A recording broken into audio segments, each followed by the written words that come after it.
ఢాకా నరమేధల్లో మొత్తం 20 మంది విదేశీయులు చనిపోయారు. మరో 26 మంది దాకా తీవ్రంగా గాయపడ్డారు. ఉగ్రవాదులు జరిపిన ఎదురు కాల్పుల్లో 2 పోలీసులు కూడా చనిపోయారు. హోలీ ఆర్టిజన్ బేకరీ రెస్టారెంట్ ను టార్గెట్ చేసిన టెర్రరిస్టులు పలువురిని బందీలుగా పట్టుకుని విధ్వంసం సృష్టించారు. శనివారం ఉదయం వరకు సైనికులు ఉగ్రవాదులకు మధ్య హోరాహోరీ పోరు జరిగింది. 12 గంటల పాటు జరిగిన యుద్ధంలో 6 ఉగ్రవాదులను మట్టుబెట్టింది సైన్యం. ఒక టెర్రరిస్టును ప్రాణాలతో పట్టుకున్నారు. నిర్బంధంలో ఉన్న 13 మంది బందీలను రక్షించారు. అప్పటికే 20 మందిని ఊచకోత కోసాయి ఉగ్రముఖలు. కత్తులతో పీకలు కోసేసి హతమార్చినట్లుగా ప్రత్యక్ష సాక్షులు చెబుతున్నారు. ఉగ్రవాద దాడిలో ప్రాణాలు కోల్పోయిన వారిలో 19 ఏళ్ల భారతీయ విద్యార్థిని తరుషి కూడా ఉంది. తరుషి మృతిపై భారత విదేశాంగ శాఖ సంతాపం తెలియజేసింది. బ్రెగ్జిట్ పరిణామం బ్రిటన్ వాసుల్లో క్రమంగా వేడి పుట్టిస్తోంది. రిఫరెండంపై వ్యతిరేకత క్రమంగా బలపడుతోంది. యూరోపియన్ యూనియన్ నుంచి విడిపోవాలన్న రెఫరెండంను జీర్ణించుకోలేని వేలాది మంది బ్రిటన్ వాసులు రోడ్లపైకొచ్చారు. బ్రిటన్ ఈయూలోనే ఉండాలన్న నినాదంతో మార్చ్ ఫర్ యూరప్ పేరుతో లండన్ లో పెద్ద ర్యాలీ నిర్వహించారు. బ్రెగ్జిట్ కు వ్యతిరేకంగా బ్రిమైన్ నినాదాన్ని తెరపైకి తీసుకొస్తూ బ్రిమైన్ వి లవ్ ఈయూ ప్లకార్డులను ప్రదర్శించారు. పార్లమెంట్ స్క్వేర్ లో ఆందోళన చేపట్టడానికి ముందు పార్క్ లేన్ వద్ద సమావేశమయ్యారు. స్త్రీలు, వృద్ధులు, పిల్లలతో పాటు వేలాది మంది ఈ ప్రదర్శనలో పాల్గొన్నారు. ఆస్ట్రేలియా ఎన్నికల్లో లేబర్, కన్జర్వేటివ్ పార్టీల మధ్య పోరు నువ్వా నేనా అన్న రీతిలో సాగుతోంది. తుది ఫలితాలు వెల్లడి కావడానికి ఇంకా సమయం పట్టొచ్చని అధికారులు తెలిపారు. కానీ ఈసారి హంగ్ తప్పదని పోల్స్ సర్వేలను బట్టి తెలుస్తోంది. ప్రధాని పోటీకి 2 పార్టీల నుంచి గట్టి పోటీ ఉంది. ప్రభుత్వాన్ని ఏర్పాటు చేయాలంటే 150 స్థానాలున్న దిగువ సభలో 76 స్థానాలు గెలుచుకోవాలి. లేబర్ పార్టీ మెజార్టీ గెలుచుకుంటుందా అన్న దానిపై ఇంకా స్పష్టత రాలేదు. అయితే కన్జర్వేటివ్ పార్టీ విషయంలోనూ ఇదే డైలమా నెలకొని ఉంది. చైనాలో చక్రాల బండిపై బోర్లా పడుకుని కాళ్లు లేనివాడిగా నటిస్తూ భిక్షాటన చేస్తున్న మోసగాడి బండారం బయటపడింది. పైకి బిచ్చగాడిగా కనిపిస్తున్న ఇతగాడు రోజుకు బాగానే సంపాదిస్తున్నాడనుకోండి. అయితే ఇతగాడి గెటప్ మీద ఒక వ్యక్తికి అనుమానం వచ్చింది. ఎలాగైనా అతడి వ్యవహారం నలుగురిలోనే బయటపెట్టాలని స్కెచ్ వేశాడు. నడి రోడ్డుపై అతడి ప్యాంట్ విప్పి నిలబెట్టాడు. తీరా చూస్తే బిచ్చగాడి అసలు రూపం రివీల్ అయింది. లోదుస్తుల్లో 2 కాళ్లను కట్టేసుకుని కాళ్లు లేనివాడిగా జీవిస్తూ వచ్చాడు. చివరకు ఎవ్వరం బయటపడడంతో బిక్కమొహంతో అక్కడి నుంచి పరారయ్యాడు. ప్రస్తుతం ఈ వీడియో సోషల్ మీడియాలో వైరల్ అయింది.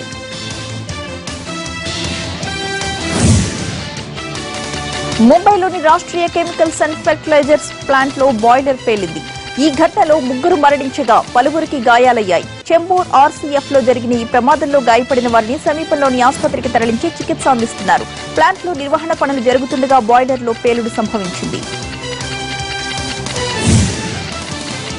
ఈ నెల 5, 6 తేదీల్లో బల్కంపేట ఎల్లమ్మ కళ్యాణోత్సవాలు జరగనున్నాయి. వేడుకలకు సీఎం కేసీఆర్ ను ఆహ్వానించారు ఆలయ అధికారులు. దీనికి కేసీఆర్ అంగీకరించినట్లు తెలుస్తోంది.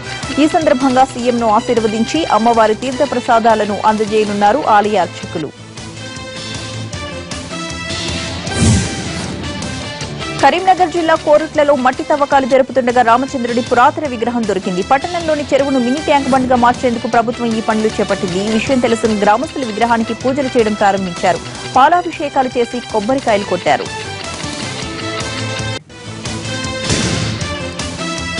సెర్బియా సంచలనం నోవాక్ జోకోవిచ్ కు షాక్ తగిలింది. వింబుల్టన్ హాట్ ఫేవరెట్ గా బరిలో దిగిన జోకోవిచ్ కనీసం క్వార్టర్స్ కు కూడా చేరుకోలేకపోయాడు. డిపెండింగ్ ఛాంపియన్ గా బరిలోకి దిగిన జోకోవిచ్ ను అమెరికా ఆటగాడు శామ్ క్వెరీ ఓడించడం సంచలనం రేపింది. నెంబర్ 1 ఆటగాడు 41వ ర్యాంక్ ఆటగాడి చేతిలో పరాజయం పాలయ్యాడు. మొదటి నుంచి గేమ్ లో వెనుకబడ్డ జోకోవిచ్ ఆఖర్లో పుంజుకున్న ఫలితం లేకుండా పోయింది. దీంతో గ్రాండ్ స్లామ్ టోర్నీల్లో 30 వరుస విజయాల పరంపరకు బ్రేక్ పడినట్లయింది. జోకోవిచ్ క్యాలెండర్ స్లామ్ కల చెదిరింది. చికాగోని మిచిగాన్ లో క్రూయిజ్ పార్టీ నిర్వహించింది ఆట. ఈ కార్యక్రమానికి 250 మంది ఎన్ఆర్ఐలు హాజరయ్యారు. ఆడి పాడి అందరినీ అలరించారు.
నా పేరు విజయ్ రెడ్డి.